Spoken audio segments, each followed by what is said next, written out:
or in a couple of seconds. That works too. Glorious.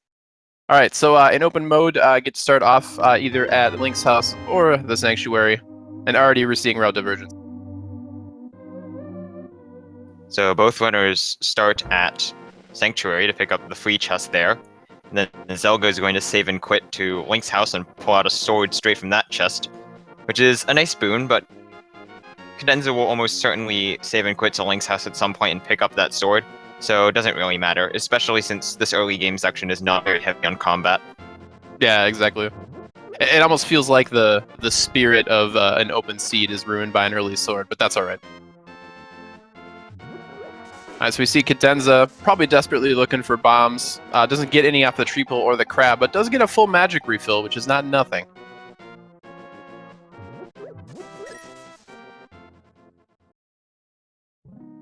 See, Agahnim tree is... Oh no.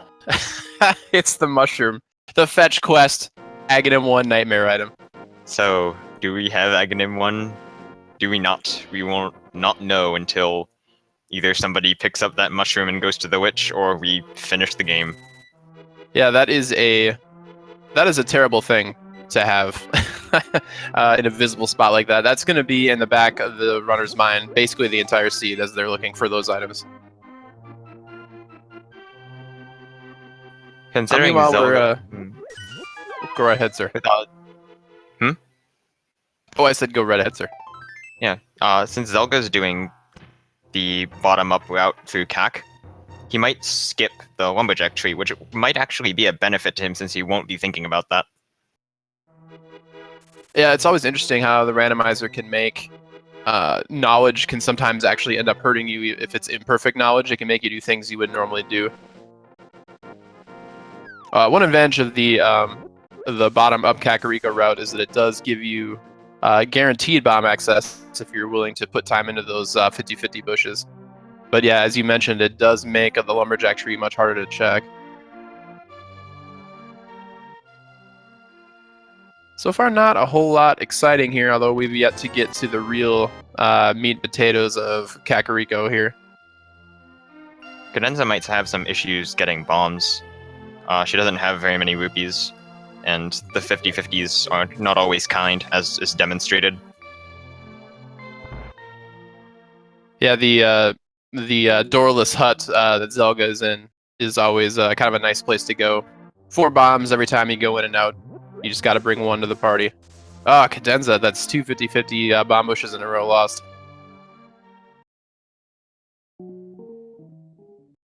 There's got to be something taunting about using the shop that sells bombs as a reset point for going in and out of trying to get bombs. Ooh, that is unfortunate. Looks like Cadenza is just going to give up on that and go to Kakariko well. Yeah, maybe it's always possible you can luck out and either get money or the bombs themselves. All right, so $100 for a novel. That's a pretty decent deal. Oh wow, and Cadenza lucks out with the bombs in the well. That's incredible. That just makes all that time you spend trying to farm up a bomb just feel even better.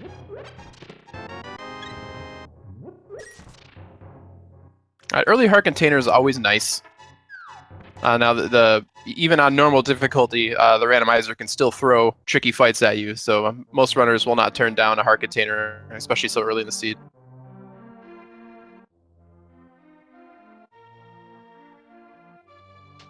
Right, we get to see what is in Blind's basement. Besides destroyed walls.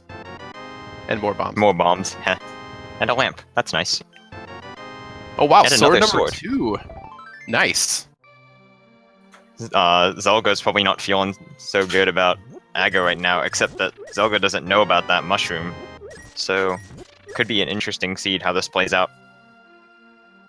Yeah, definitely. I mean, we have Agahnim access with Lantern and Master Sword right there, but neither runner has the full information picture. So yeah, it'll be curious to see if Zelga elects to go up and check Lumberjack Tree. It would actually be surprising given his route if he chose to do so. And considering he has Book, it's an easy pedestal check right away, so you probably don't want to turn that down.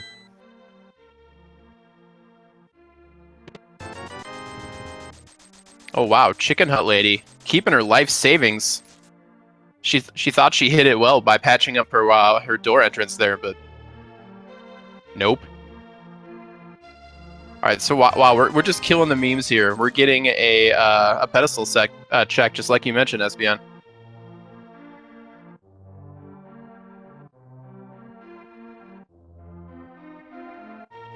Just And couch cash. Just cash money. Pedestal is officially dead. 5 minutes into the seed. Sorry. It's always good to have that out of the way. I enjoy making Twitch chat annoyed, and having a dead pedestal is one way to do it. But I guess the new meme for us will be what that mushroom is, because that is going to be on the back of our minds this entire seed here. All right, so yeah, I suspect we're gonna get save and quits out of both of these runners. That appears to be the case. Cadenza will pick up his Master Sword.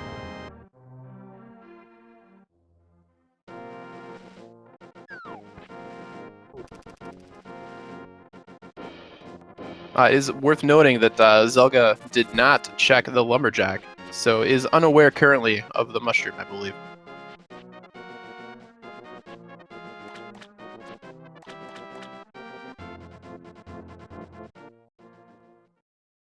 Alright, so we got ourselves a near synchronous dam check here. Oh, nice. Silver arrows. That is always nice to find early.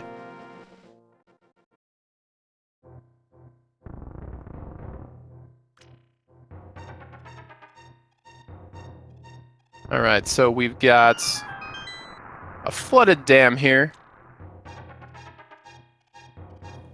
Cadenza makes it out of the dam first. We'll see what she finds here. And it's just a piece of heart, nobody cares. So it'll be interesting to see at what point do any of these runners decide to head over to desert. You do have a fire source and the Book of Medora, but no glove, so the boss is not killable, at least not yet.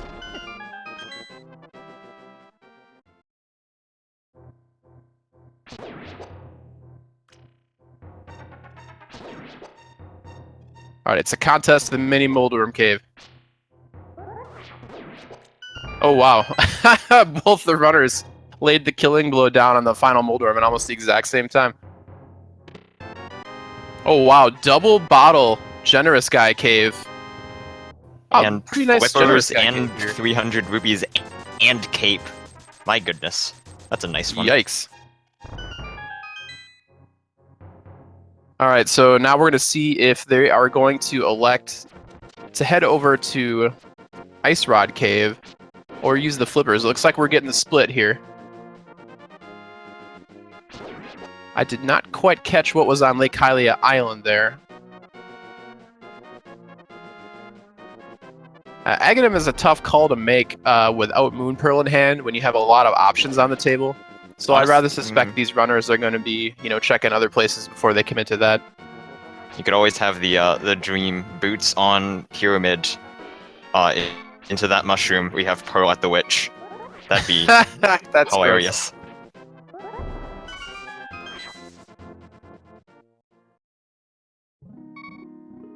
Alright, so just more explosions in Ice Rod Cave. It is worth noting that both these runners do have a Zora money. So they may elect to take these flippers and make that a priority. We'll have to see.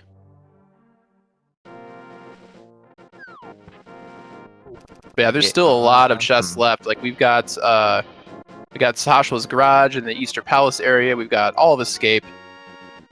We've got Desert area. I mean, there's a lot on the table.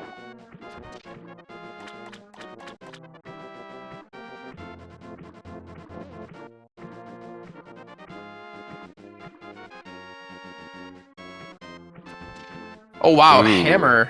Hammer in Waterfall Cave. Zelga's gonna take those 2 empty bottles he got, toss them in the Waterfall of Wishing, see what the free bottle item is. Oh, a fairy. How thematically appropriate for an item given to you by a fairy. Waterfall Wishing very on brand today. I like it. Yeah, fairy is not a bad item to pick up there as far as from the bottle is concerned, but considering in the early game, ooh, there's a hook shot. That is very a hook interesting. shot. Alright, so it looks like the flipper play was the correct one early. But without the glove or the flute, Death Mountain and its bounties that are unlocked by the hookshot is still not quite available. Cadenza gets a little help from a Zora getting into that whirlpool there. What a friendly Zora. That guy's just always trying to help out. Meanwhile, the giant big Zora just rips off Zelga for 500 rupees for only 10 arrows. I mean, at least he gave him 10 arrows, right? It wasn't a single arrow for 500. Could always be worse, my friends. Alright. Cadenza opting to toss both bottles in for the free fairies. Twitch chat is suggesting that the Zora arrows are artisanal and handmade, and thus worth the high price. No, they're not. Well, technically, we already found the silver arrows upgrade, so I mean, they are of high quality. Although I don't think Zora had really anything to do with that. I'm pretty sure that the silver arrows upgrade is actually some magic spell that lets you convert regular arrows into silvers. Because like, if you just get wooden arrows from some chest, and then you come back and if you get the wooden arrows from some chest, they'll be wooden. But if you come back later without having gotten them and you had silvers, they turn into silver arrows. So I'm pretty sure it's something that lets you convert them, not actual silvers. So you're suggesting the silver arrows are some kind of like weird alchemy that turns regular lead tipped arrows into gold. Interesting. Yeah, that makes a lot more sense. I'm gonna have to agree with you on that one. That's an arrow philosophy I've not heard of before. I like it.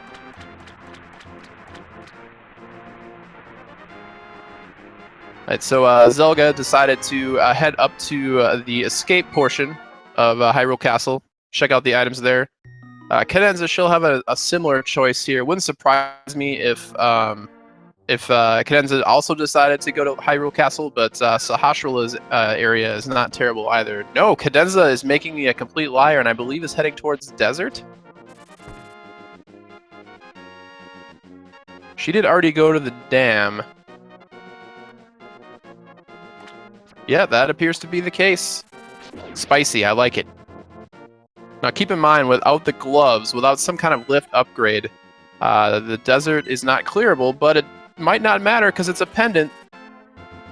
So I saw a blue pendant on desert, and I think a crystal on Hera that it might have been a 5/6.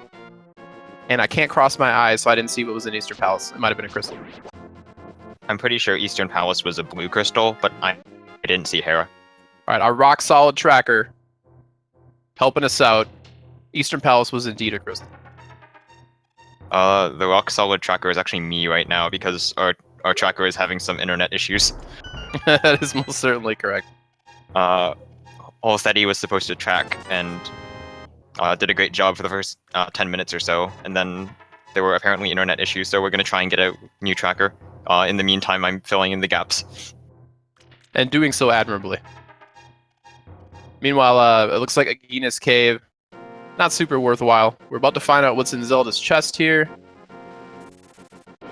And Zelda dropping the bombs to get himself a death warp. Fairy death warp.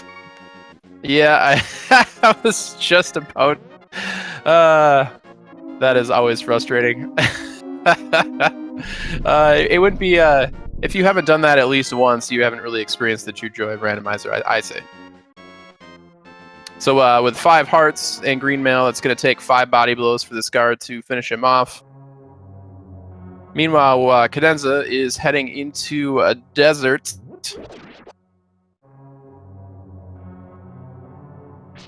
Again, without boots, without gloves, so there could be nothing accessible here except the ledge item, but there could be more. We'll have to see. All right, small key here means that we do have 2 more chests available on the right side of desert. Meanwhile, Zelga's heading towards the Dark Cross chest, halfway through escape. If that is... Actually, Zelga has a key, so he will be able to get all the way through to the back of escape and pick up the items that are kind of typically glove-locked, but a less common path is to go through the full escape and get them that way. Yeah, that is correct. If the small key is not hidden back there, it is certainly accessible.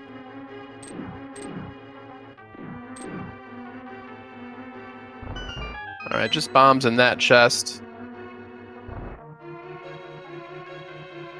Meanwhile, we've got Cadenza heading over to the left side of Swamp. Might get a glimpse at a hint tile here in the torch room, as well as being able to see what exactly is on the torch.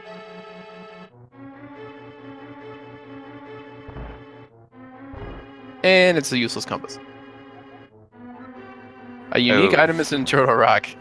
Well, depends. If Turtle Rock is a crystal, that's a pretty good hint. It could be Ice Rod. It could be Single Arrow. Alright, back of Escape. Wow, Moon Pearl in Desert! What a find, yowza! And Bombos in the back of Escape, so that's also pretty good depending on what we need to do. It's the swampiest unswamp desert, or unswampiest swamp-like place. That's where I was going for, Chad. Come on, work. So we got Moon Pearl in hand, and no Dark World access, but we could get it through Agahnim. So Cadenza's got a tough choice to make here. She could do all of Escape, and then hopefully remember she has 2 fairies in bottles, and will not try to Death Warp out and then commit to Agahnim, but doing so without doing the Sahashala area and perhaps Eastern Palace was definitely a gamble.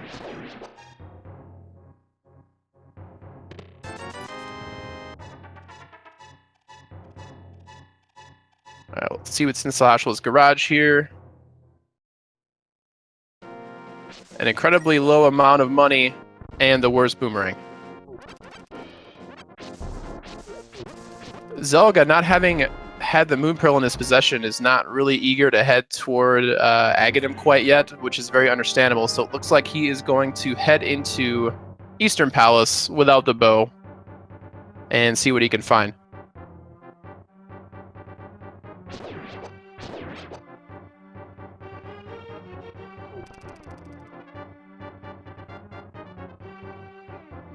At this point, this seed is looking very much like an Agahnim seed. We have the tools required to actually do Agahnim, but we also have the hammer and the hookshot.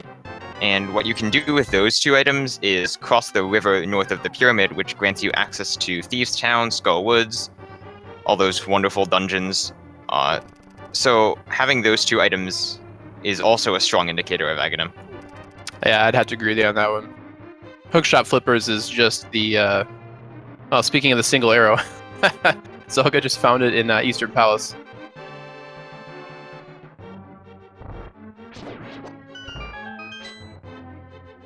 But still, there's at least 2 items that Zelda will be able to get out of Eastern Palace here, and there is a hint tile that he can read. So even though this is most likely not going to give him the ability to complete the dungeon unless Bo happens to be in here, it's not the worst thing that could happen to him.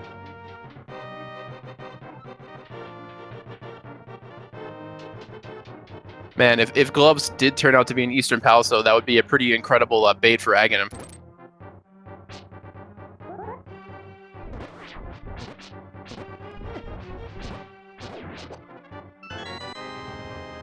Alright, Cadenza takes out the ball and chain guard. And remembers that she has fairies. Oh, very nicely done. Man, all that hard work spent obtaining those fairies. C'est la vie. Alright, let's see what our hint tile is in Eastern. A unique item is locked behind the hammer. Another somewhat generic, not as useful hint, but could prove relevant. I would actually consider that to be a relatively useful one, as the hammer-locked locations, since hints need to apply to every mode of seed, that includes inverted. And for example, in inverted, Turtle Rock is not locked behind the hammer. So that actually means that said unique item being referenced isn't in Turtle Rock, and there are actually a very few number of locations that are actually locked by the hammer. You have Swamp Palace, some of the chests in Ice Palace, the boss of Palace of Darkness, the big chest in Thieves, and the Spike Cave, I believe. Spike Cave and Hammer Pegs, which is actually a relatively small list. That's true.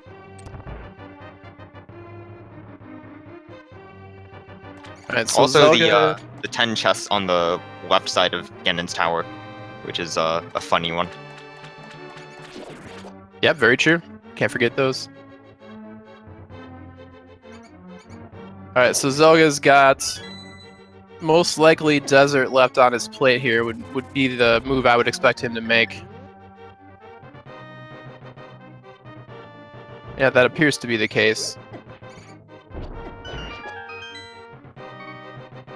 Alright, so Cadenza will pick up Bombos here, and then she'll probably most likely commit to Agahnim at this point, would be my guess.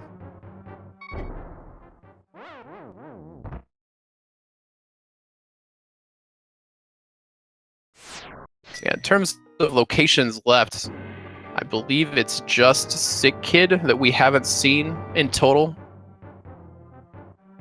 And it looks like Cadenza is heading straight for Agahnim. Yeah, honestly, it's a pretty solid play. You're already here. Only one location, and it basically has to be the gloves to save you the Agahnim fight. So.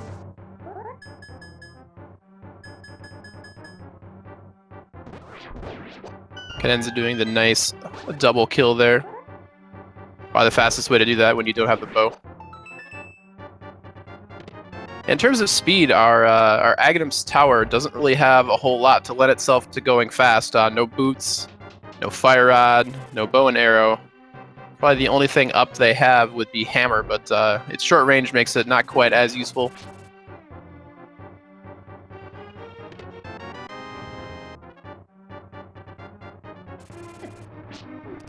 I'm getting some questions in chat about what mode this is.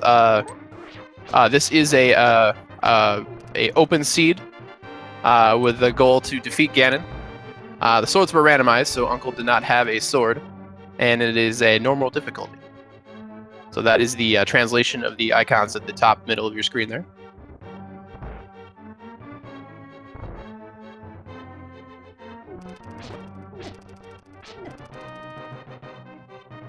Alright, so Zelga heading into desert will be picking up his Moon Pearl here. We'll see if he also decides to go for Agahnim, or decides to see if Sick Kid either has the gloves or some other item that would lead to other progression. I guess one advantage of an Agahnim seed is that we do get to see the hint tile. Except it turned out to be a completely useless one. Yeah, that's not helpful. Well, actually, the bombs themselves in Blind's Hideout were helpful. Not the hint tile, though. Yeah, that's true. I'm trying to look on the positive side here.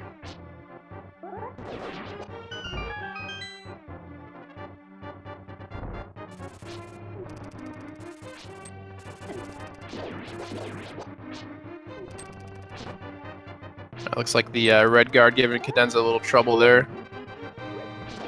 Her execution in Aghanim's tower is quite good up to this point. Circle of Pots is very a pretty solid rough one, though.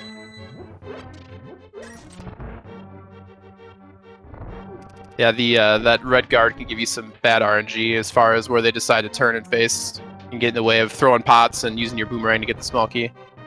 Fun fact, they removed the outer red guard on the GBA version of this game because apparently it was too hard to get through that room. So they just removed an enemy. Well, that enemy is a jerk. I don't think I can, I can't argue against that. But that is a fun fact. I did not know that. The fact that Zelga is harding up before tells me it's probably Aghanim's tower. That appears to be the case. So Zelga is going to be losing a little time to Cadenza's routing in the early game here. We have to see how NMG friendly this Agahnim 1 fight's going to be. Chat's already throwing out the number of blue balls they're guessing. Alright, first one, not a blue ball. It already feels good, feels right. Oh, 2 for 2.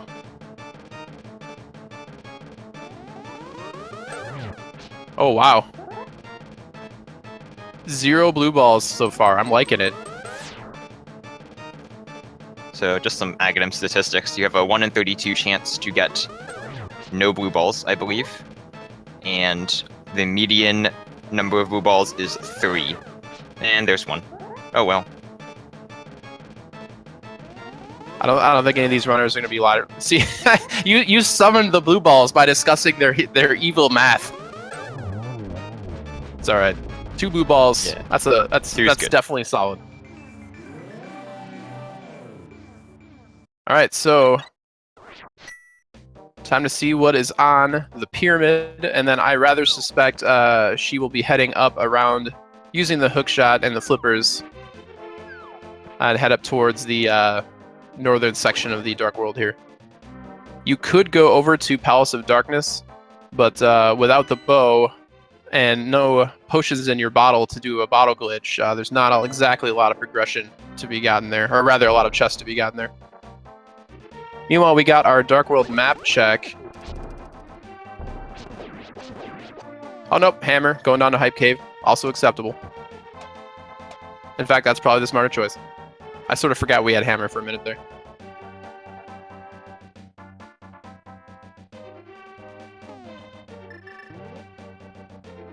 Also, we did get that the hint about Turok having a unique item. And then it's pendant, of course. Yeah, obviously.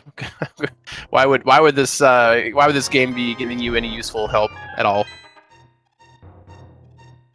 All right, Zelda having a much better double red guard circle of pots room there. Putting that blue boomerang to use. Hype Cave, a little disappointing.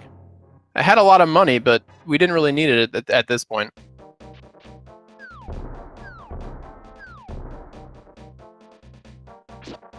I mean, were you expecting anything else?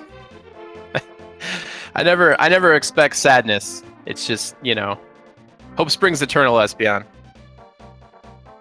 Yeah, I'd have to give that Hype Cave, boy, it's either a 1 or 2 out of 10. It might even be closer to 1, because it's not like they even needed the money for Dig Game or Pod or Zora, because they already had what they needed.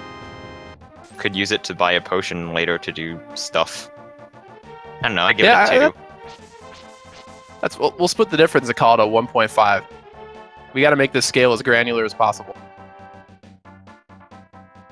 Meanwhile, Cadenza not getting a whole lot out of Old Stumpy. We'll be heading out to check out the Dig Game. God knows we have enough money to play the Dig Game.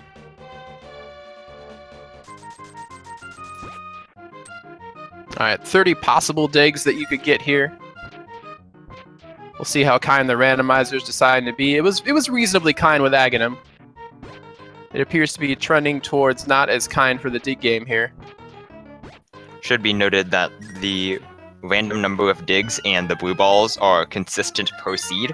So both of our runners will be getting the same number of digs, same number of blue balls, and same pattern on all of the bosses, actually. Yep, that is correct. Assuming that they don't do anything to otherwise change that outcome, such as fall to a Moldorm, that changes the pattern. Falling on Ganon or dying to Ganon changes the way he warps. That's true. We do this to maintain some competitive integrity. All right, so Zelda also heading into the Dark World here. We'll see if he decides to head toward. It turns out that the Hype Cave and the kind of South Dark World loop section was not quite as useful as you would have hoped. So yeah, it looks like the seed did give you hook shot and hammer / flippers for a reason, because it probably wants you to head north. Yeah, Zelda heading up to the hookshot spot and then changes his mind at the last second, comes back down to do Hype Cave, which may not have been a great choice because we know that all of this down here is just a bunch of junk, and up at the hookshot spot is where the true progression lies. Yeah, I mean, it's hard to argue with the sheer volume of chests that are down here. So it's easy to understand why they, why you'd be tempted to go down here. Oh, well, so it turns out Cadenza that is gloves, and she has the cape. But there's a rock in front of Bumper Cave, so you actually need the glove in order to get that glove. Oh yeah, that's right, thank you. My brain just exploded for a second there. See, I would have gone straight to that rock and then almost died to the birds trying to lift it up, and then been like, oh yeah, thanks.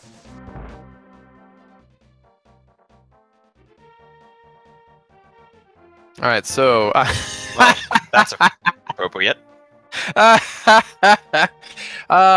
I suspect Cadenza will think really hard about running right back up there. Nope. You know, being No. low on hearts and having to deal with those birds probably not the best idea. You could certainly finish up the rest of this area and then go back up for your gloves at your leisure. Probably better to clear out Village of Outcasts. Yeah, do Thieves Town. Get a heart refill to deal with the birds. Ooh, and a nice bow. Yeah, that's a good find. We will also get a kind of a little preview as to how the game handles progressive upgrades, because the first time we saw that glove, it was indeed a glove, but when we actually go to pick it up again, it will have turned into the mitts.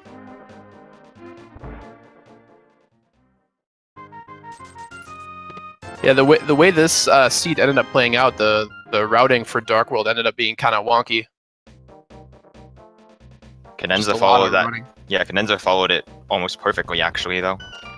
Oh yeah, I mean, as well as you could. It still doesn't, you know, negate the amount of running around that the game wants you to do, though, unfortunately.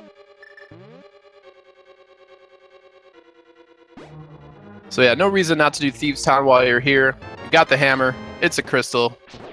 The only way this gets any faster is if you were to somehow do it later with boots, but that's not even a guarantee, so...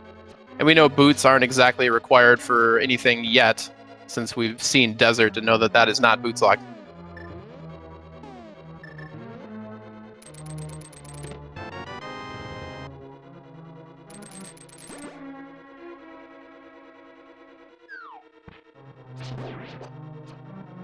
Alright, so Zelda, not happy with his dig game, does decide to head back into the Dark World. We'll be hot on the tail of Cadenza as she works her way through Thieves Town here.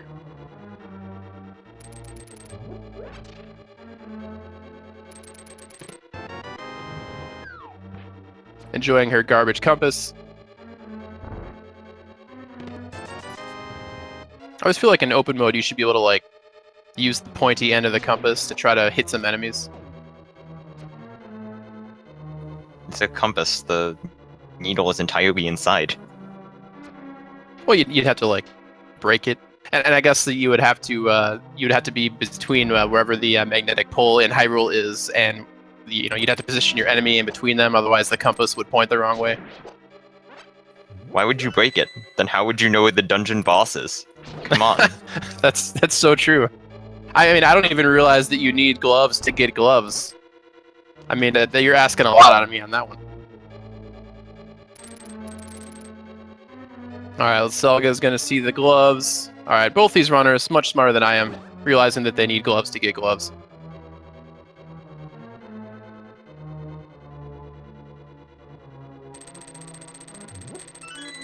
Alright, so we're gonna get to see... Okay, Cadenza maybe deciding she doesn't want to look at the Thieves Town hint. We'll have to see. Might decide to catch it on her way back.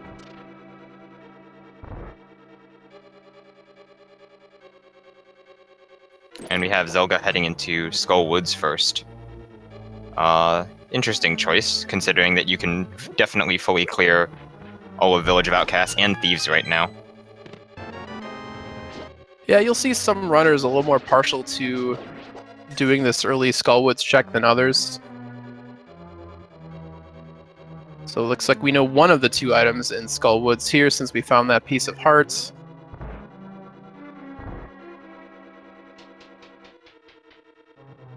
And it looks like Zelda is death warping? Or at least there are no fairies in bottles this time. Meanwhile, Cadenza went back up for that hint in Thieves Town, ends up being a joke hint. Does remember to reflick the crystal switch there, good work.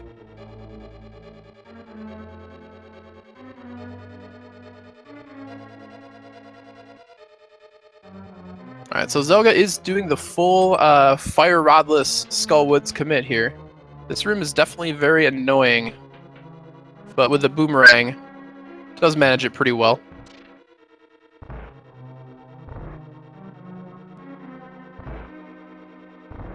Alright, let's see if Zelga's diligence pays off. It does with the mirror! Are you kidding me? Wow. Oh, what a find! That's... Oh, wow. Yeah, that is a... and nothing makes routing a little bit cleaner than finding the mirror early. So I think some of the gap that Cadenza has managed to open up might have been closed a little bit here. Zelda having access to that mirror is going to have some routing synergies that Cadenza is not going to have access to. So yeah, this race just got real interesting. Although I wouldn't be Yeah, I wouldn't be surprised if Cadenza went into Skullwoods after getting mitts and gets the mirror though. Yeah, I mean, there's a lot of locations that can open up with mitts, but yeah, I mean, anything's possible. The world will be her oyster once she gets done with this Thieves Town boss fight here, so. And Zelda grabbing those gloves. Also not going to go over to Bumper Cave just yet, instead going to Mirror and check Sick Kid. This blind fight got a little bit away from Cadenza, but I was actually impressed at how many fireballs she was dodging in that last phase there. Alright, so Sick Kid, turns out had nothing. Well, nothing important anyway.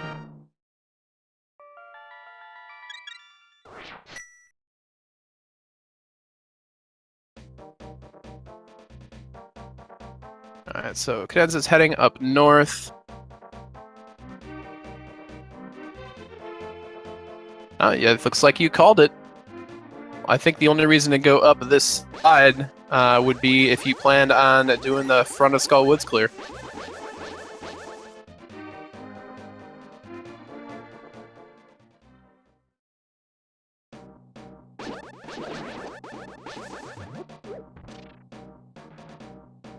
Alright, that appears to be, yep. So she's doing the drop down here.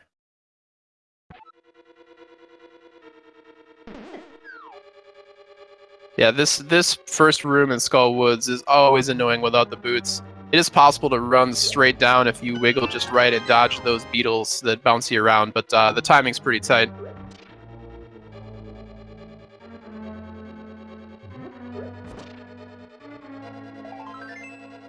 Alright, so Cadenza does discover that she has to take the long way around, unfortunately, to get the small key to get out of Skull Woods. It does happen sometimes when you go straight for the drop down, but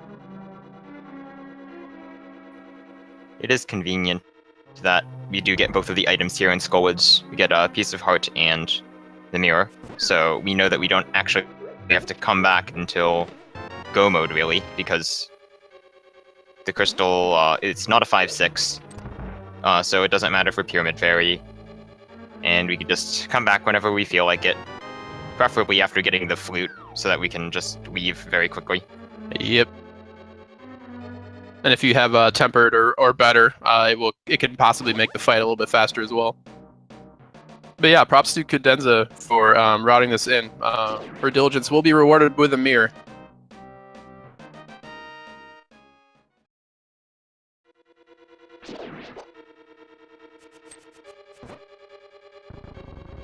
Utilizing that boomerang to stun those annoying Gibdos mummies.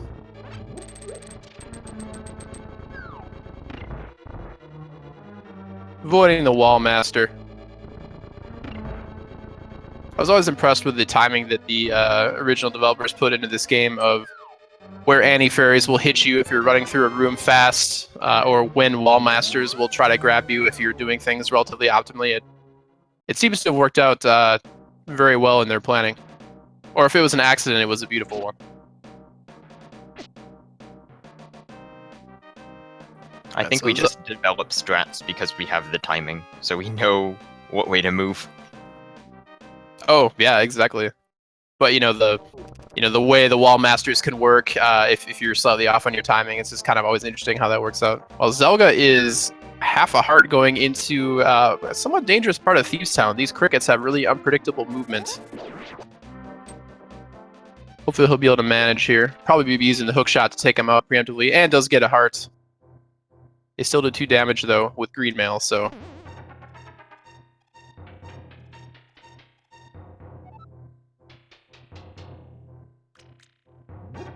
Meanwhile, Cadenza hidden up by Bumper Cave, excuse me. Not Vipe Cave. That's in a different game. Using her newly acquired gloves to pick up the old gloves, which have now turned gold, You know, turning lead into gold, no big thing. I was gonna say, this is the alchemy seed. Everything is changing from something to silver or from silver to gold.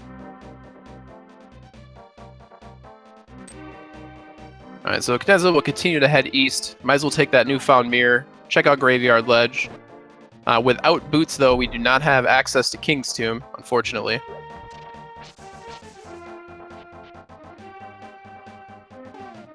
Meanwhile, Zelda taking the time to grab the heart in the bottom left of the conveyor belt room there. Oh no! Does take an unfortunate death. Man, the one time you would want those fairies in a bottle and they're not available.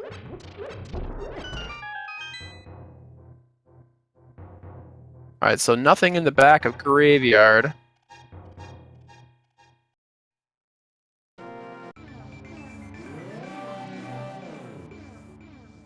I wonder if she's gonna take all this all the way to Catfish? Nope, doesn't look like it. Using that save and quit that you get after Agahnim, if you have the mirror and you've defeated Aga, you will save and quit to the pyramid if you're in the Dark World, and it looks like Cadenza is using that to her advantage, rather than the irritation that it usually is. So we can go straight to Palace of Darkness and Eastern Palace and clear it in one fell swoop. Yep. Very nice routing there. The bow in Village of Outcasts definitely proving to be helpful there. Meanwhile, Zelda making his way back through Thieves Town. That death will have cost some time, but it's still early in this seed yet.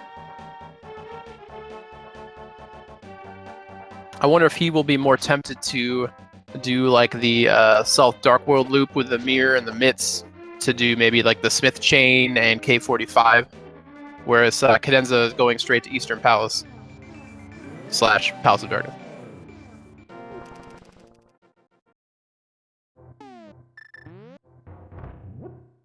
This is pretty solid routing by Cadenza. She will have visited this area only once and full cleared everything the first time that she's there, so that is definitely the kind of play you make that's going to save you time in the long run. Even if nothing particularly important ends up being here, just being able to have cleared it all in one go is valuable. Right, compared to Zelda, who dipped Eastern Palace before doing Agahnim. So that will cost not much time, but just a little bit. Well, when you're playing racers of a generally high caliber, the small mistakes and small gains definitely add up in the long run over the course of a seed.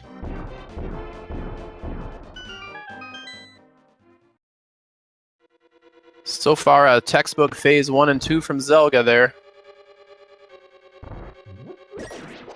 Very nice blind fight from Zelda. Very clean.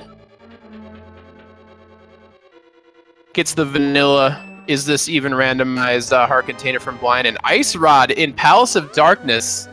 Yowza. I mean, I wouldn't read too much into the Ice Rod. Because what it locks is it locks one potential item on Trinix and a pedestal that we know is useless. So I wouldn't worry too much about that. Oh yeah, but I mean, it's always nice to, like in the odd chance that it's required, it's just one less thing to have to worry about. I'm never sad to see the Ice Rod, personally. But yes, you are absolutely correct. Meanwhile, Zelda picking up his alchemy glove.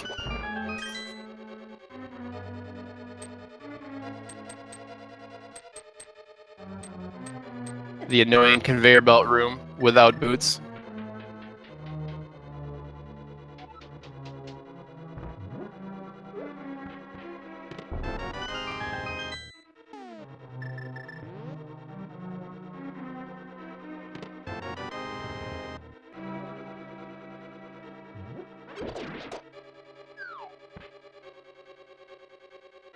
Alright, so Cadenza making her way through Pod. Does forget to flick the crystal switch. That's easily remedied right there. Without the boots, doesn't have the fun bonk you can do across Palace of Darkness. It is interesting to point out that in terms of required items that these runners need, it's mostly just the fire rod that we know for sure at this point. As far as I can tell, with Misery Mire and Turtle Rock both being a pendant only, that means Canis Somaria is not hard required, but it could be required for the Ganon's Tower Big Key, depending on where the Big Key is located. Plus the boots as well, so this is actually suddenly looking very close to go mode. Yeah. Yeah, that is definitely very true.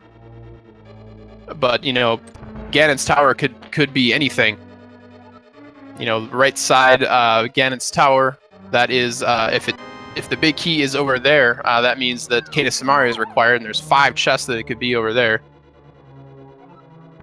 So you have Zelda heading up to Death Mountain. Oop, there's Canis Somaria. Oh. that might not be so good. Yeah, that's actually bad news. Because that means there's a lot more places that the fire rod could be now. Our runners might take a look at the items that they've got, at least Cadenza, and dip into T-Rock while she's up on Death Mountain. Zelda doesn't have Canis Somaria, so he won't be able to do that. Yeah, Zelda continuing to avoid Eastern Palace pod area. Hera's not a bad play. You mirrored, you're right there. Unlocked as the save and quit point, and you've got yourself a Crystal Hera to take care of business with up here. And a nice blue melon pod, always good for a little bit of safety. Yeah, never sad to see blue mail. Cuts out so much of the damages. Alright, so Hera, not looking particularly great. Let's see what our hint tiles are. Unique item held by someone friendly. I've seen quite a few of the someone friendlies, but not all of them.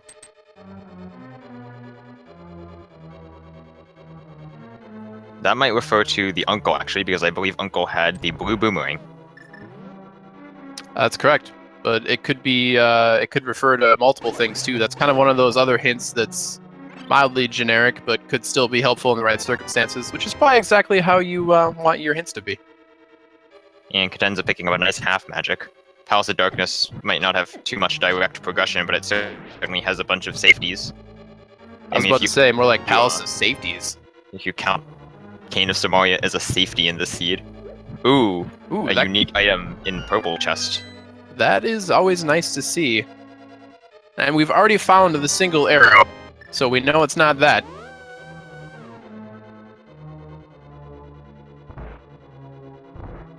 We've gotten a lot of unique item hints, but nothing actually concrete, which is a little bit frustrating.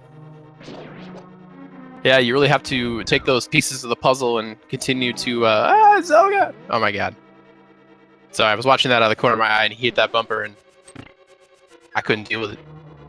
But yes, putting together all those puzzle pieces with what is and is not locked behind where, and what unique items are where, is definitely a really interesting twist that the hint system has added.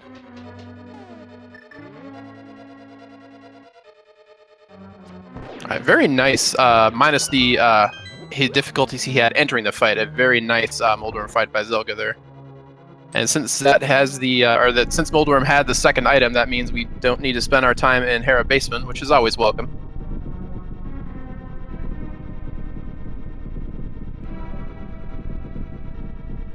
Meanwhile, we're treated to 2 simultaneous but very different cutscenes at the same time. Feels cinematic, man. I like cutscenes. It's a nice time to take a drink of water, get your bearings, think about where you're going to go next. Espeon is all about hydrating to be great.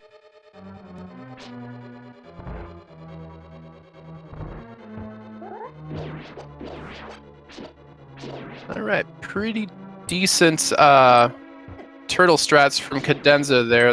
Got a little away from her at the end, but still a really solid attempt for the fast clear there. Yeah, that turtle room can go pretty bad pretty quick, especially if you don't have Master Sword. You're trying to kill the turtles using the hammer, and then you flip one, and you try and hammer it, and just flips another one back over. It can get rough pretty fast. Agreed. So we get our Spiral Cave check during a Helmasaur fight. Just big 20. That's not exciting at all.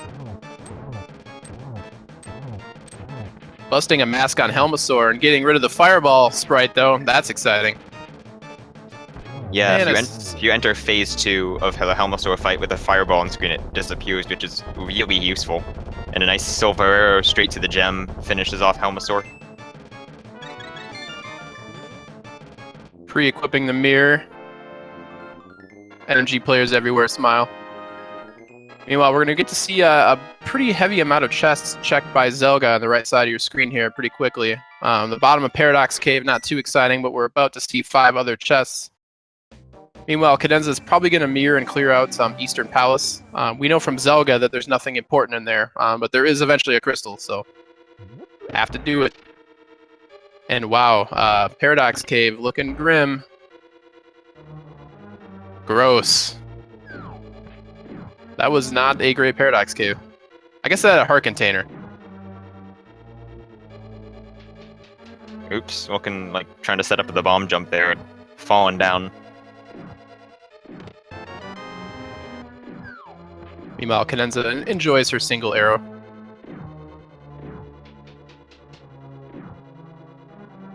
Alright, second time's the charm for Zelda. That's an interesting bomb jump that Zelda just did because it's possible you get used to lining it up with a sprite because of the way your character faces versus using the shadow. So people that use a lot of different sprites usually develop certain strategies for how they want to line up that bomb jump. Learning to be consistent with it across sprites and using the same shadow every time is definitely a good thing to do. Chat is asking for us to identify ourselves, and I am Espion, and my co-commentator is Files. I don't remember how to pronounce it. It is fine. Alright, so we got ourselves a Bombo's Turtle Rock. Zelda, without the Cane of Somaria, gonna crack it open. Most likely he wants to take a peek at that hint that's in there.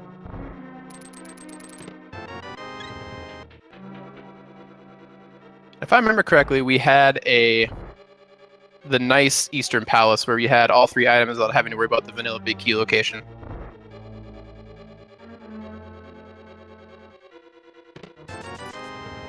Yup.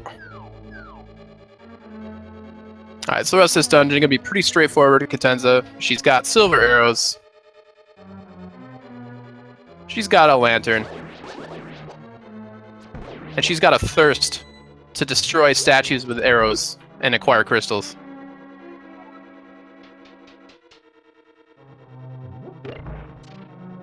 Meanwhile, we're going to take a look at Super Bunny Cave on the right side of your screen here. Zelda checking out these chests. Struck out a little bit on the light side of Death Mountain. Ooh, but picks up the all-important Fire Rod in Super Bunny Cave. What a pickup. And that is a sort of go mode for Zelda. What do we call this go mode? We're missing Kane and we're missing Kane, Fire Rod, Boots. We're missing Boots.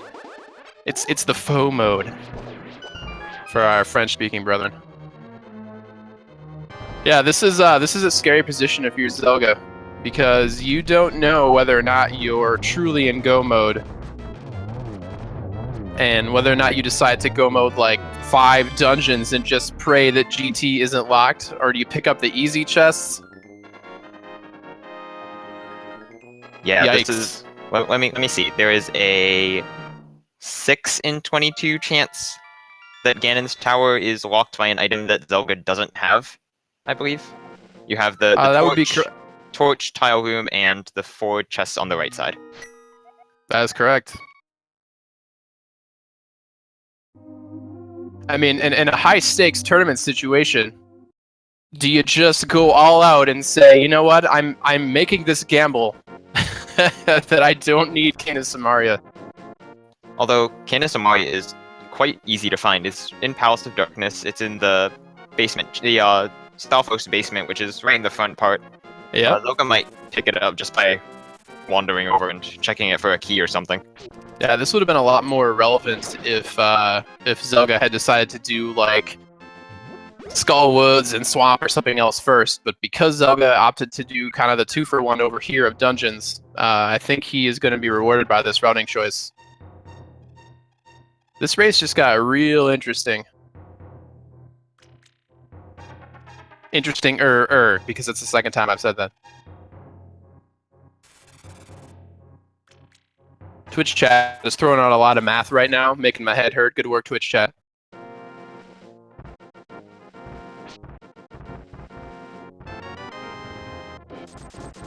Alright, so Zelga will also have another mild heart attack when he picks up his ice rod in the bottom of Palace of Darkness. Because then you immediately start worrying about Turtle Rock, Pen and Turtle Rock. Well, I guess without Cane of Somaria it wouldn't be relevant, so never mind. Heart attack avoided.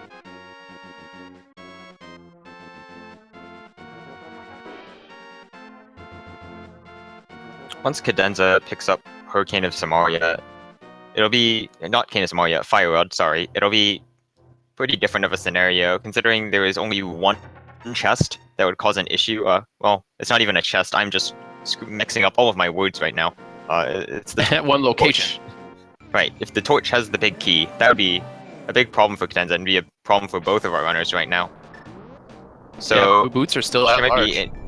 Yeah, she might be a little more secure in just going straight through dungeons compared to Zelda. I feel like any randomizer player that has played a sufficient amount of seeds will have reached the point that these runners find themselves in, where your go mode except for boots, and you're worried about Ganon's Tower or Big Key being on the one boot lock location in that dungeon. I mean, 1 in 22 is pretty good odds. Better odds than you get in the lottery. But it's still possible.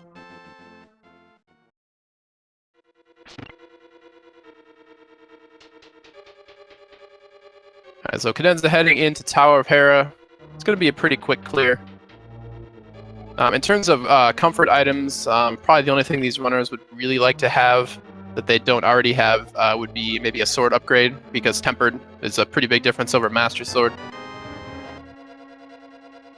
But with half magic and cape and everything else, probably not a whole lot more safeties that the runners could ask for.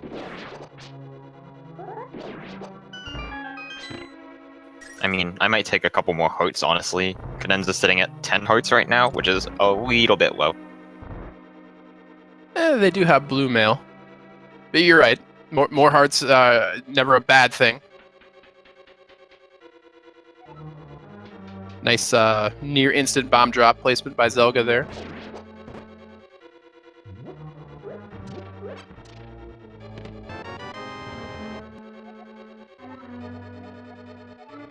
Alright, so Cadenza getting her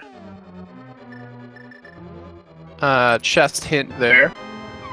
Opting not to bomb jump, which is a little interesting, instead going to hookshot across to the chest, which causes the floor tiles to go down. So the hole changes position then, so if you fall into the hole, you don't get sent down 2 floors, you instead only go down 1. Yeah, if you don't want to do the bomb jump, which is not exactly free without boots, it's not a terrible way to do it. Falling down 2 floors is definitely the worst way to do it, though.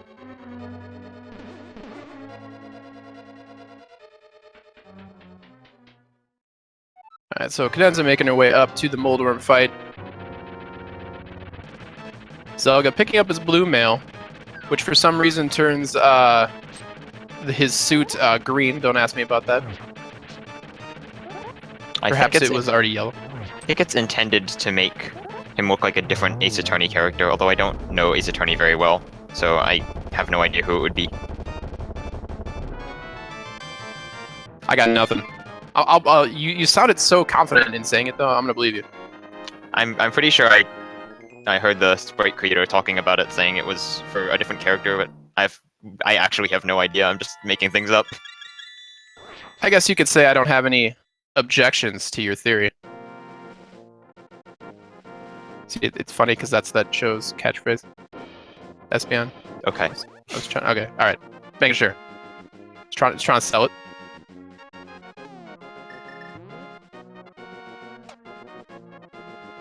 All right. So, despite the terrible jokes, the action continues on stream here. Zelga heading up into the last Mimic Cave, or rather the last Mimic Room of Palace of Darkness.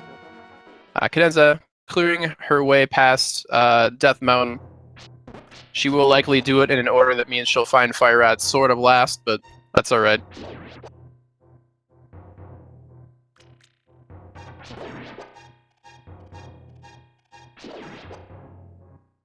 Zelda enjoying the delicious Palace of Darkness cutscene room. Man, Palace of Darkness cutscene room plus having to go through Spiral Cave without boots.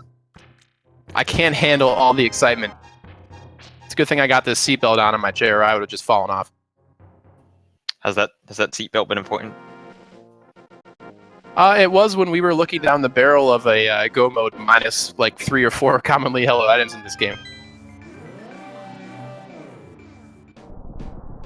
This race is these runners have taken kind of divergent routings, getting working their way across this seed, but it could come together pretty tightly here. And we've still got a chance for Ganon's Tower to troll us with a delicious big key on the torch. So yeah, you don't really see that. I mean, a seed like this is exactly why I love running Randomizer, because how often are you put in a position where, you know, you might not have needed Ice Rod, Cane of Somaria, or Boots to complete it? I mean, that's just weird. Or heck, even any medallions or the flute. All of those items are completely optional in this seed, even Bombos. Yep. Now, pending the location of, wow, that mini Moldorm just giving Cadenza the business. I'd drop a few rage bombs over his corpse, but Cadenza showing much more restraint. Those guys are so annoying. Their movement is really random and annoying, so I don't know. Yeah, I've found myself running around a room for 30 seconds trying to kill one mini Moldorm. I mean, if you got Ether, relatively quick casting medallion, you might actually save yourself time waiting through that animation and killing them all at once than you would individually chasing them all down. Alright, so Zelda is heading into Eastern Palace. It's a reminder from earlier in the seed, he was already here and cleared out everything, so it's just going to be a run to the end for him. But this is definitely a bit of a time loss since Cadenza was here and did this only once.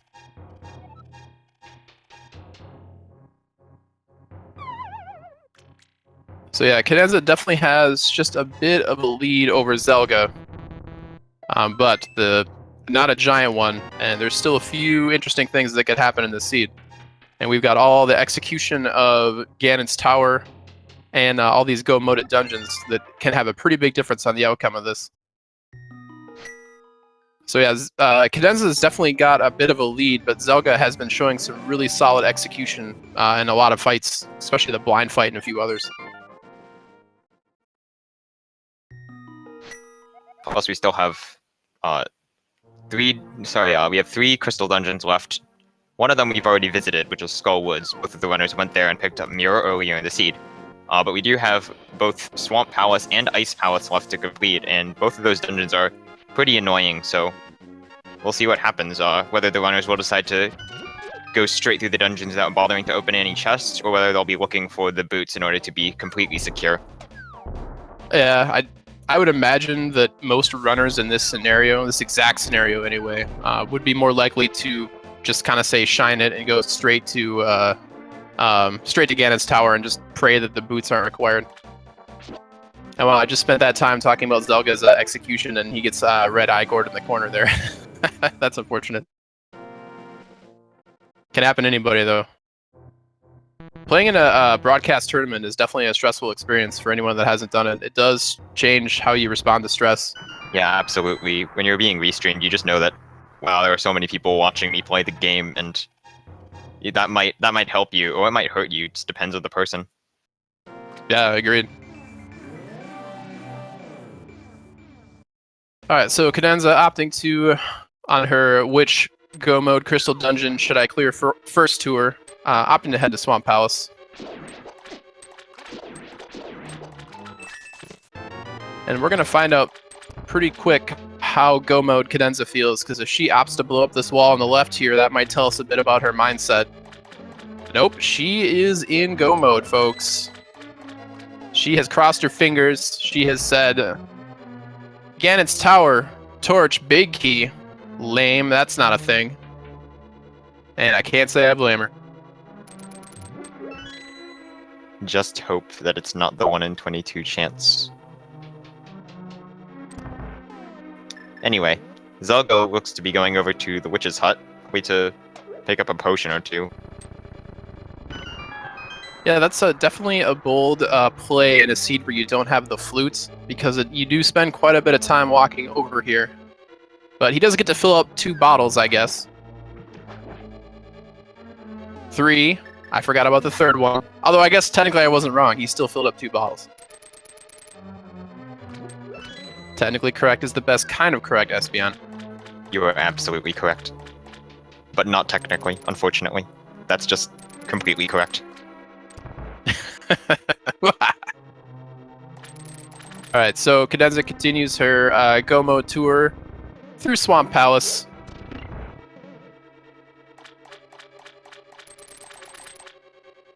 Twitch chat already making fun of my inability to count. It only hurts because it's true. Another true thing is both these runners are going to be in the same Go Mode, well, quote-unquote Go Mode Crystal Dungeon at the same time. Seems some nice little movement tricks from Zelda there, trying to stay on land as opposed to walking on water. It does move your character a little faster. So Cadenza skips blowing up the wall at the beginning, but then comes down here to get these 2 chests. Interesting. Maybe she's going to be picking up kind of the low-hanging fruit chests. I mean, if Boots happens to be in one of those, that could be a game difference-making play at the cost of maybe about 10 seconds or so. And we'll see how comfortable Zelda is right now in blowing straight through Swamp Palace, or to stop and pick up some chests along the way, hoping for those boots. So important. That's all you got to be thinking about right now is, do I need the boots? Should I invest the time in it? Yeah, I mean, he appears to have come to the same conclusion that Cadenza did. We'll see if he opts to do any of the semi-quick chest grabs.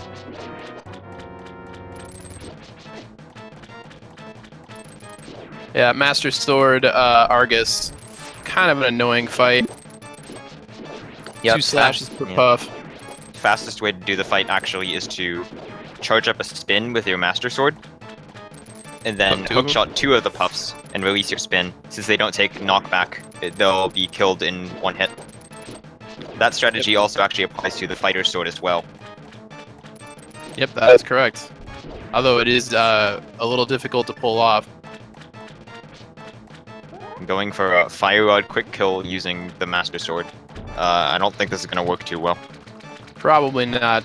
Argos is a tricky devil to hit with the silvers, so Cadenza opting for perhaps the safer route, not getting bodied by Argos. Dying is definitely a time loss no matter how you slice it, so. Since there's a question in chat, the guaranteed boots hint does not always mention the boots by name. There is just one that will always point to the location of boots, but it doesn't have to say the boots are here, and it doesn't even have to say like the boots are in this specific location. It could be a unique item is behind a bombable wall. Are you trying to tell me that there's only 1 boot in this entire game? Yes. There is 1 boot. What does Link wear in the other foot? I don't get it. The flippers. Ah, There's only 1 flipper. Well played. I just got taken to Espeon school.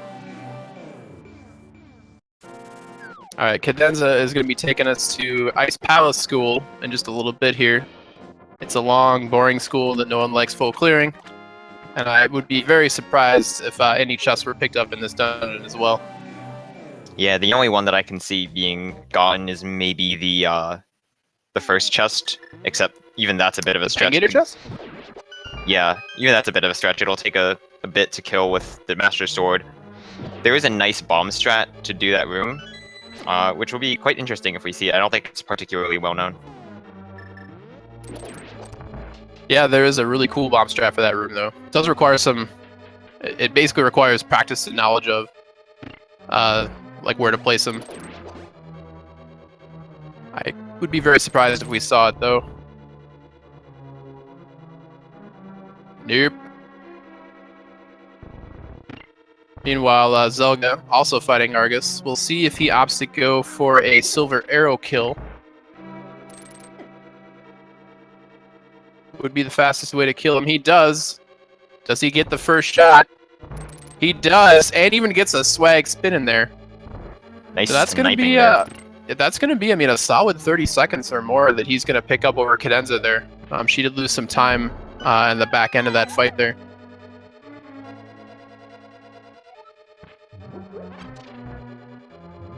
Meanwhile, Cadenza does do the nice double Stalfos kill there with a bomb. Very nice.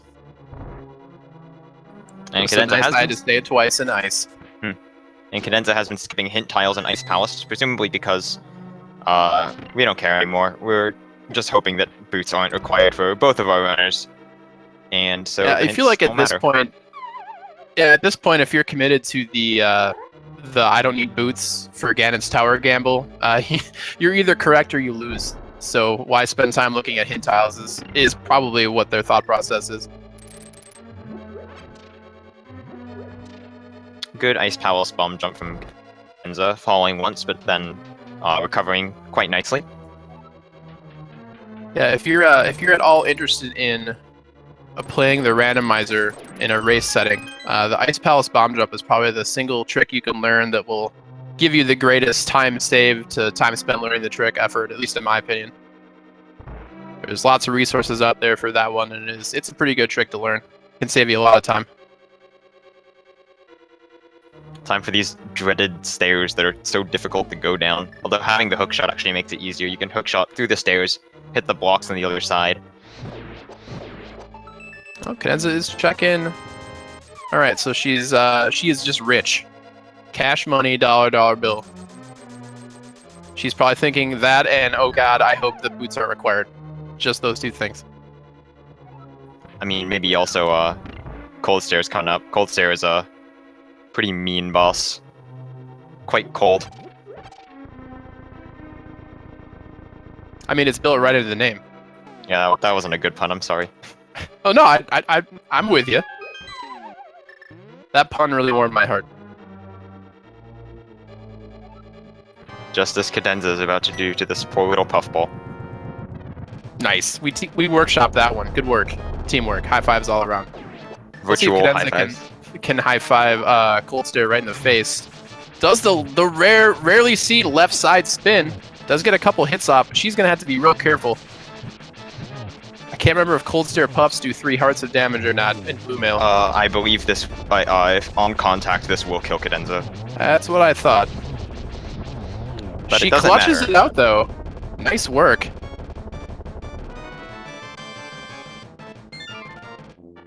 Small key and Cold Stare. Interesting.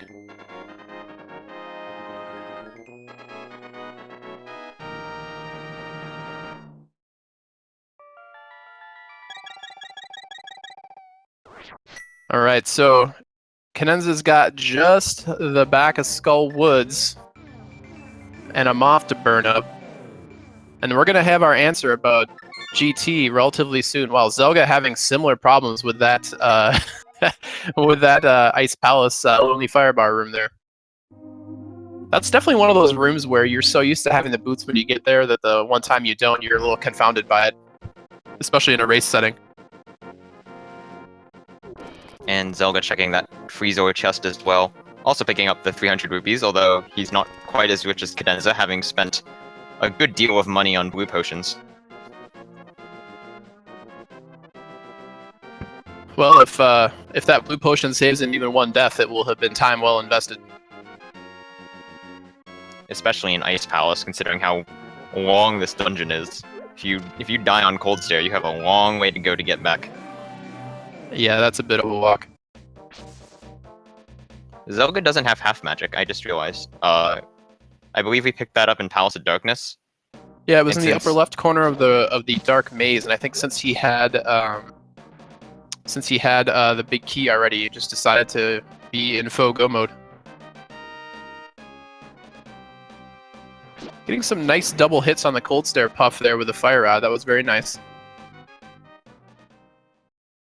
The double hits on Cold Stare are actually kind of interesting, because the same way that the spooky action glitch in Misery Mire is performed, you actually need to reset that variable that gets set with the duck in order to perform double hits. So one way that I do it actually is I throw the boomerang, which before the fight, which resets the value that is used for the glitch, and it lets you do double hits. Oh, so the particles from the boomerang are enough to reset the stored value on that? I think it's just like the boomerang itself. Oh, really? Oh, so it doesn't even have to be like the red magic boomerang. Yeah. Cool. Alright, so Zelda finishing up Cold Stare. Opts to get pay some money for upgrades. Meanwhile, Cadenza, even with half magic, opting to use silver arrows on those mummies. She's a fan of her horror movies. Ooh, likes putting silver stakes into the undead. They're not even vampires. Almost getting wall mastered in the torch room, like dodging it by just a couple of pixels. Hashtag all planned.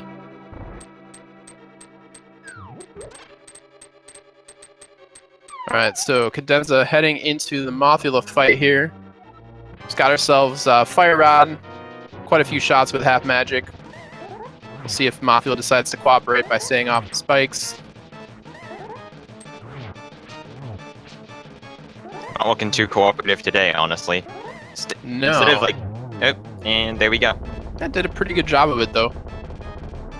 For those who don't know, if you hit Mothula, regardless of the strength of your attack, if Mothula bounces off the spikes basically negate the damage you've done to him.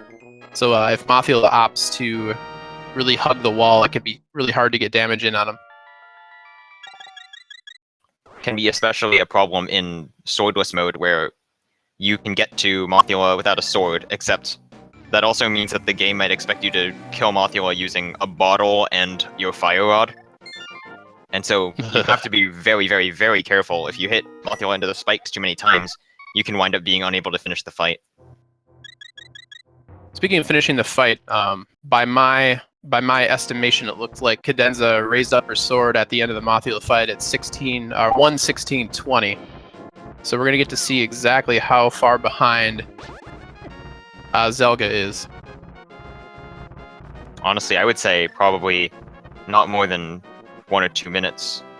Anyway, it appears that Twitch chat has begun to throw out numbers, and if you're wondering what that means, the numbers are in reference to the location of the Ganon's Tower Big Key. So we like to play this little game where we guess the numbers. Yeah, there are up to 22 locations that the Ganon's Tower Big Key could be. Get your guesses in. You can see which one it is.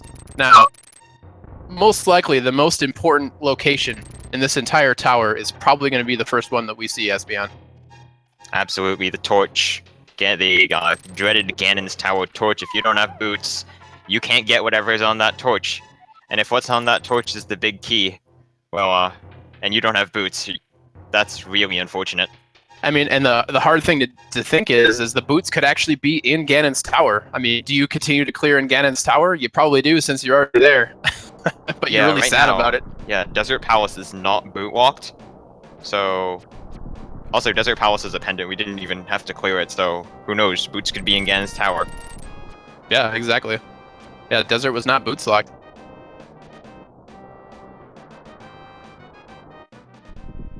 All right, so if you've got guesses to get in, now's your chance, and we'll have to see. I paid for my whole seat, SBM, but I'm only using the edge. I've got to know if this big key is on the torch or not. I'm seeing a lot of Bless RNG torches in Twitch chat. Alright, we're going left side first. We're gonna see the torch. Oh God. Okay, here it comes. Here it comes. Oh, It's a piece of heart. Just a little bit of love. there it is, folks. All right, so we are in true go mode here. So we are down to execution, and Ganon's tower routing is going to be the difference between Zelda and Cadenza here. Cadenza definitely has a bit of a lead. So we'll see if this lead changes or stays the same throughout Ganon's tower. It's going to be a tight one, I think. Considering Cadenza seems to be going the full left route, if the Ganon's Tower big key is on the in the boots. Of course. We did get that hint. We did get that hint near the beginning of the seed. that unique item is behind the hammer, and that certainly counts as a walk behind the hammer, so there you go. Oh man.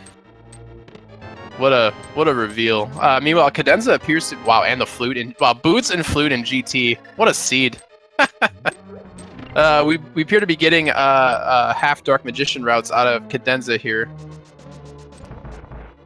In case you're unaware, the dark magician route is essentially to go up to that room that we saw that had the 3 salvos and 4 chests in it, which is now commonly called the DM room because of its association with this route, where you go to the left, you clear out that room, then you mirror and come over to the right side, and it is supposedly the highest chests per minute in Ganon's Tower.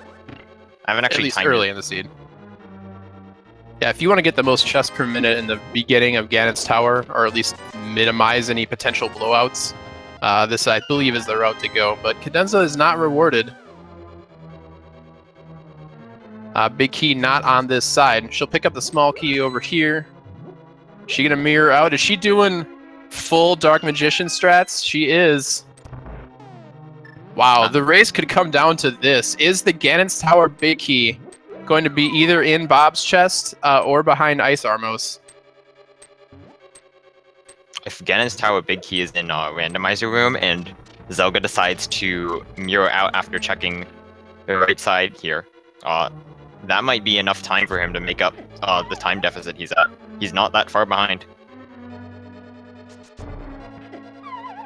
Oh, that beetle just giving Cadenza the business there. She could opt to use the cape, but instead we'll do vanilla strats here.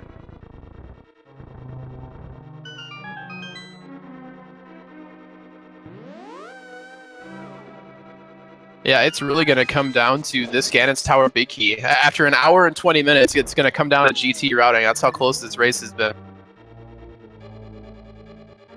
Cadenza has to be a little careful. Her health is a little bit low. She did take some damage from the beetles in that room, unfortunately. But because she did pick up boots, we'll get to do the bonk across this bridge instead of having to walk across it, which is always nice. Yeah, if you don't have boots, you can always just do a bomb jump. True. Very true.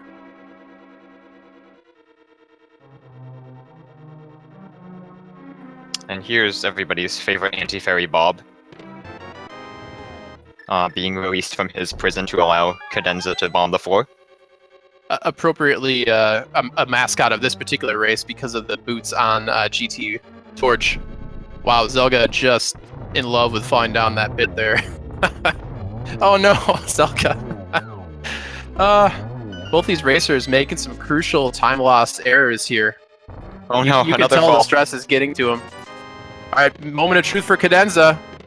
Oh my gosh, the big key was in Ice Armos.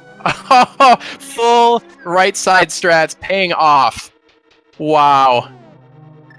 Unbelievable. Zelda will be picking up that key shortly, considering that the left side is actually faster than going to the right side. So we'll be seeing it in just a moment from Zelda. Meanwhile, Cadenza is heading up the Ganon's Tower climb.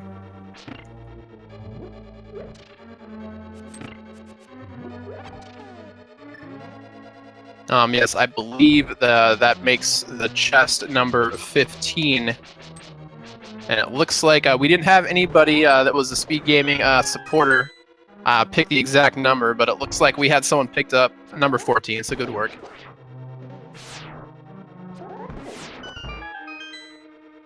Alright, meanwhile, Zelda heading into the randomizer room. Now, if he doesn't find Big Key, but instead finds perhaps a sword upgrade, this might have sort of been kind of worth it, maybe? But instead finds Wavy Coin, Powder, and even more money he doesn't need. Dang, a sword upgrade there would... Actually, I would estimate put Zelda nearly tied with Cadenza, considering that the Gauntlet of Ganon's Tower and the Ganon fight itself is quite a bit longer when you only have Master Sword instead of Tempered Sword, so a sword upgrade there would have been crucial, actually. So, Cadenza hitting up the refill room there. Was low on both hearts and magic, so definitely was probably a good idea. We'll be putting her half magic to use here with a fire rod.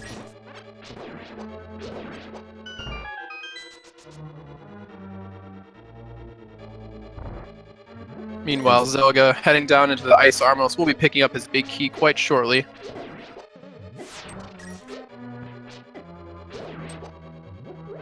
Although Zelda went to the right side first, did he not? So that would actually make the this big key for him the 21st chest. I believe you are correct. Yeah, 21st chest is pretty rough for a big key, but at least it's not 22. Yeah, at least it wasn't a tile room. The seed had the common courtesy not to give them the tile room big key.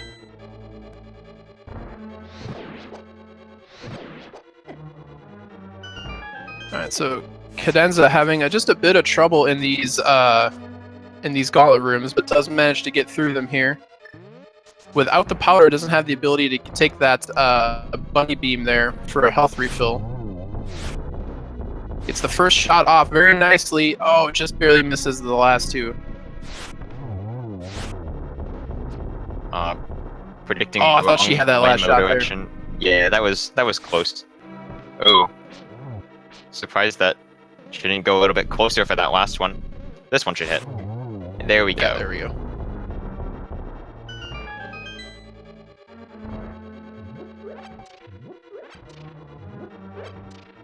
Boots are giving Zelda just a little bit of time in every room here, but I think his problems with falling down the pits in the hookshot portion of Ganon's tower definitely cost him some of the time he's making up. And Zelda opting not to go for the refill room, taking the 7 or so hearts that he has, plus that relatively drained magic meter going into Gauntlet. Yeah, he does not have the half magic that his opponent has. And she did put it to pretty good use with the fire rod in portions of the Gauntlet. Oh, he is getting real low on magic. And these horse heads not giving him any decent patterns.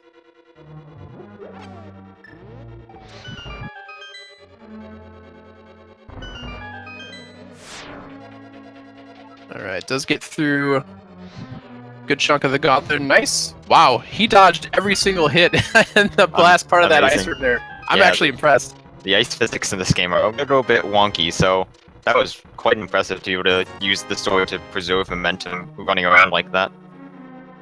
Cadenza opting to check those chests. I have a feeling she was probably looking for a sword upgrade, and if they had been in there, it would have been well worth the check. Zelda performing a very nice quick kill on Land Molus using the silver arrows. Yep, yeah, little stuff like... Oh, and there's a sword upgrade in the second to last chest in the game.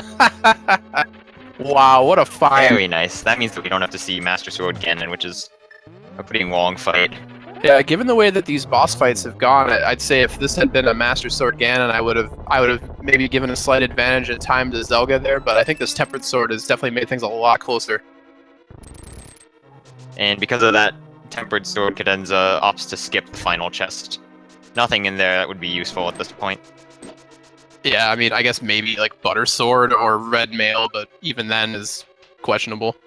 Neither of those items save time if you know the fast kill on Ganon using Tempered Sword. Oh, true.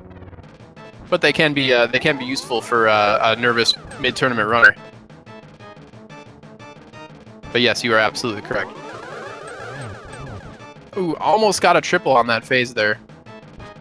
Zelda is checking chests, so he will probably also find the Tempered Sword. We'll also get a heart refill at the Anti-Fairies here. Was that a triple? It looked like a triple, I'm not sure. It looked like a triple as well. Actually, I don't think it mattered. Yeah, she was at 4 hits at that point. Yeah. And Zelda picking up that Tempered Sword. Yeah, this is definitely a close one. I mean, we're one Ganon fall away from a lead change here, folks. Zelda also skipping the meme chest. Meanwhile, Cadenza entering the final fight here with Tempered Sword. And Ganon giving us some cheese facts. Hashtag cheese facts. I mean, I like cheese, but that might be a little bit too much for me to eat. So Cadenza does get a 2-cycle phase 1 here. Ganon's in a really nice spot for phase 2 though, so yeah, she'll be able to get double tempered spins here for a pretty fast phase 2. And she'll put her half magic to use with the cape there, very nice. Yeah, no sense in risking unnecessary damage at this point. Yeah, because she didn't have the powder, she didn't have the ability to refill her hearts like her opponent did, so Oh, Ganon, sit down. Jeez. Ganon, please. Wow. How many warps was that? Like, 8? It was 7 or 8, I think. It was too many, SBN, is the answer to that question. Meanwhile, Zelga finishes up his Aga 2 fight, puts away his protractor, and gets ready to take on the pig. Cadenza almost done with phase 3 here. Ganon much nicer in the end of this phase than the beginning, so... Alright. Wait, equipping book? She's Reading. trying to light... Oh wow, but nails the torch glitch with the fire rod. Very nice. Ah, Cadenza! Alright, gets the hit in, there we go.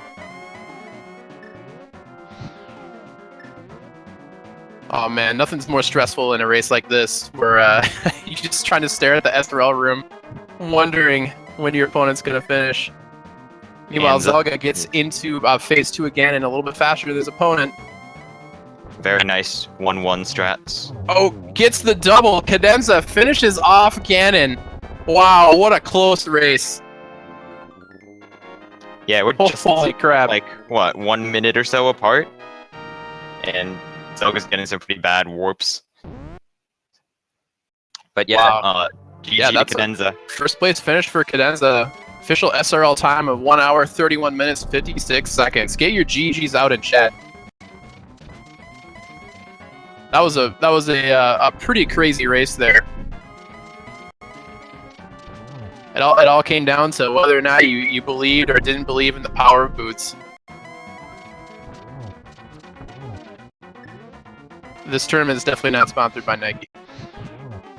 Heh. Anyway, Zelga missing I take pity laughs, thank you. Zelga missing torch glitch, but that doesn't really matter. He gets some nice silver arrows off on Ganon, and Zelga will not be finishing. GG to him as well. Yeah, I mean, we're talking less than definitely less than a minute. That was about just over 30-second time difference between these guys, so yeah. What a race.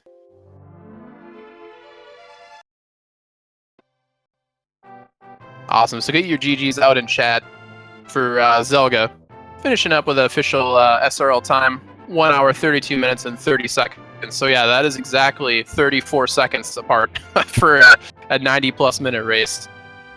Absolutely amazing race here to wind up so close at the very end. Both of these runners are top-tier players to be able to go through a seed with nearly completely different routing and still wind up so close.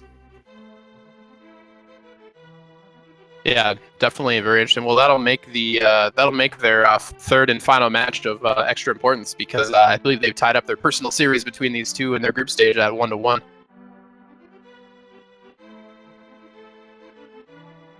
But yeah, Zelga definitely made up some time in his race to complete the crystal dungeons, but Cadenza's early lead was just too strong. So we'll see if we can get both of these runners in here for an interview.